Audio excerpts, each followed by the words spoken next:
Bismillahirrahmanirrahim. Pengertian digital literasi. Digital literasi dapat diartikan sebagai kemampuan untuk memahami dan menggunakan informasi dalam berbagai bentuk dan berbagai sumber yang sangat luas dan dapat diakses melalui komputer ataupun sejenisnya. Kemudian digital literasi juga dapat disimpulkan sebagai pengetahuan dan kecakapan untuk menggunakan media digital dan sejenisnya yang dapat dimanfaatkan dengan bijak. Yang selanjutnya adalah elemen utama literasi digital.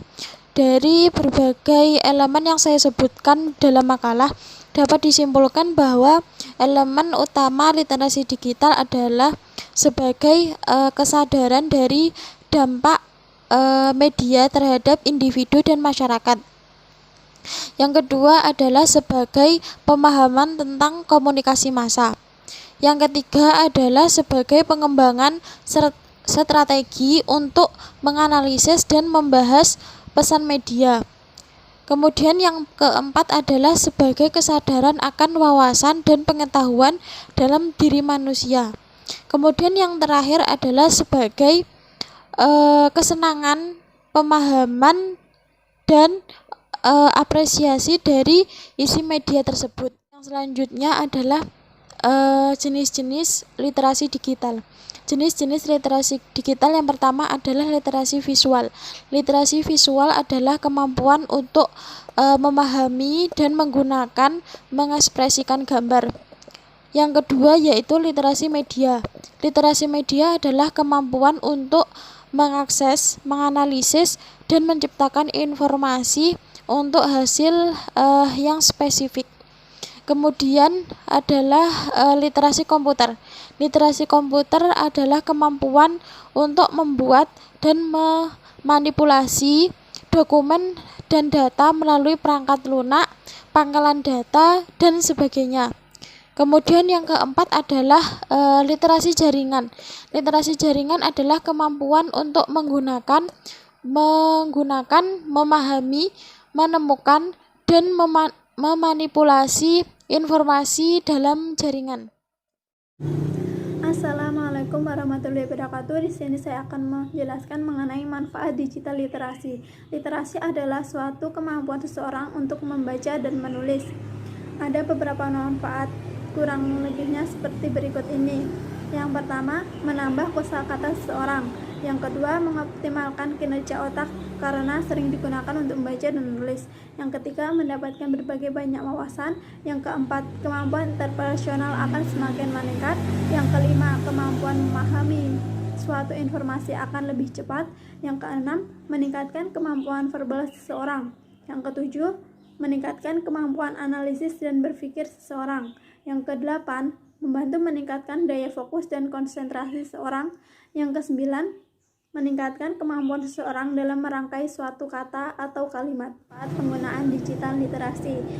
Menurut Brit Freak dalam kurun 2015, terdapat 10 top benefit of digital literasi. Yang pertama yaitu menghemat waktu. Apabila seorang siswa atau mahasiswa itu mendapatkan tugas dari gurunya, maka dia bisa melakukan searching di Google atau yang lainnya sehingga bisa menemukan referensi secara cepat, sehingga waktu yang dia punya itu tidak terbuang dengan sia-sia. Yang kedua, belajar lebih cepat.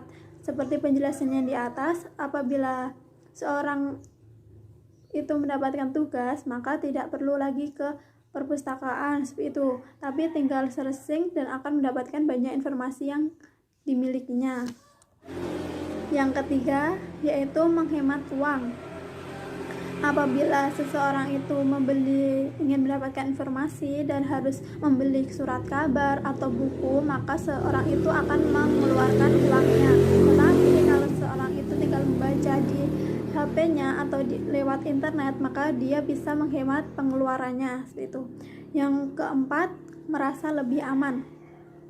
Jika seseorang itu akan pergi ke suatu negara atau suatu wilayah, dia membaca dulu informasi yang berada di negara tersebut, maka dia akan merasa aman jika sudah mengetahui informasi-informasinya terlebih dahulu.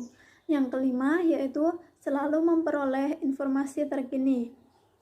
Jika seseorang itu mengaktifkan notifikasi atau lonceng dalam YouTube, maka dia akan mendapatkan informasi-informasi terkini. Ya, seperti itu juga dalam menggunakan teknologi, akan mendapatkan informasi terkini. Yang keenam, selalu terhubung. Apabila seorang itu mampu menggunakan teknologi untuk berkomunikasi, maka seorang satu dengan yang lainnya akan terhubung. Yang ketujuh yaitu membuat keputusan yang lebih baik. Digital literasi itu membuat individu dapat membuat keputusan yang lebih baik karena individu itu bisa melakukan pencarian informasi, menganalisis, mempelajarinya, dan membandingkannya kapan saja. Yang kedelapan yaitu dapat membuat Anda mendapat pekerjaan. Sekarang ini banyak sekali dibutuhkan tenaga-tenaga ahli, misalnya harus mempunyai keterampilan komputer. Maka dengan belajar teknologi, seseorang itu akan lebih cepat dan lebih mudah untuk mendapatkan suatu pekerjaan. Yang kesembilan, membuat lebih bahagia. Di internet banyak sekali konten-konten yang membahagiakan atau membuat lelucon seperti foto, video, dan lain sebagainya. Yang ke-10, mempengaruhi dunia. Internet tersedia tulisan yang dapat mempengaruhi pemikiran para pembacanya, sehingga apabila seorang itu meng-share suatu informasi, maka seluruh dunia itu bisa membacanya dan akan terpengaruh dengan tulisan tersebut. Makanya harus meng-share tulisan-tulisan yang baik di dalam internet tersebut. Seperti itu dari saya, kurang lebihnya mohon maaf. Wassalamualaikum warahmatullahi wabarakatuh. Baik, selanjutnya saya akan melanjutkan dari teman saya, bagaimana langkah-langkah melakukan literasi digital. Langkah-langkah melakukan literasi digital ada 5. Yang pertama yaitu melakukan dengan paradigma. Literasi tidak hanya dilihat atau membaca, menulis, menggunakan bahan bacaan, melainkan juga dengan digital. Digital yang bagaimana? Digital yang berpikir menggunakan sumber-sumber pengetahuan berbentuk visual, cetak, auditor, dan digital. Yang kedua yaitu pemenuhan akses internet di seluruh wilayah. Nah, kan kita sudah banyak mengenal teman-teman kita, semua orang yang kita kenal sudah hampir semua memiliki sosial media, yang dunia maya seperti itu. Nah, ternyata itu semua itu belum terjadi di seluruh Indonesia.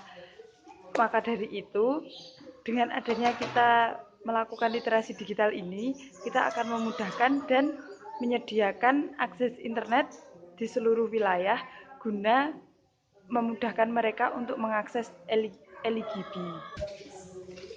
Yang ketiga yaitu implementasi konsep literasi di semua lembaga pendidikan.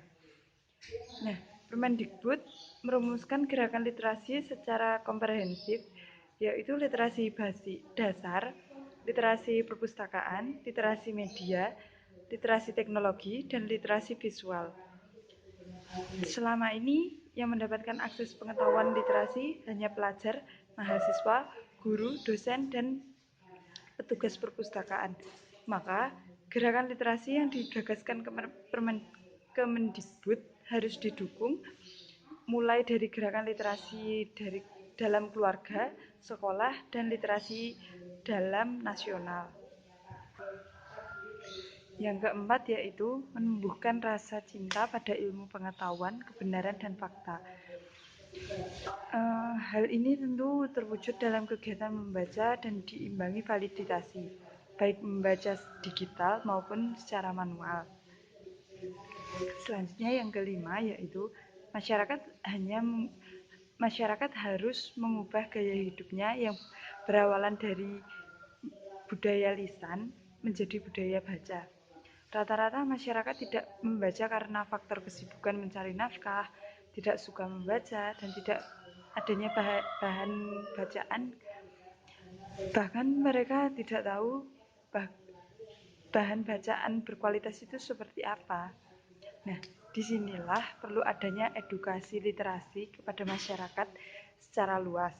Jadi, bukan hanya ngobrol yang tidak berguna. Sekian dan terima kasih. Wassalamualaikum warahmatullahi wabarakatuh.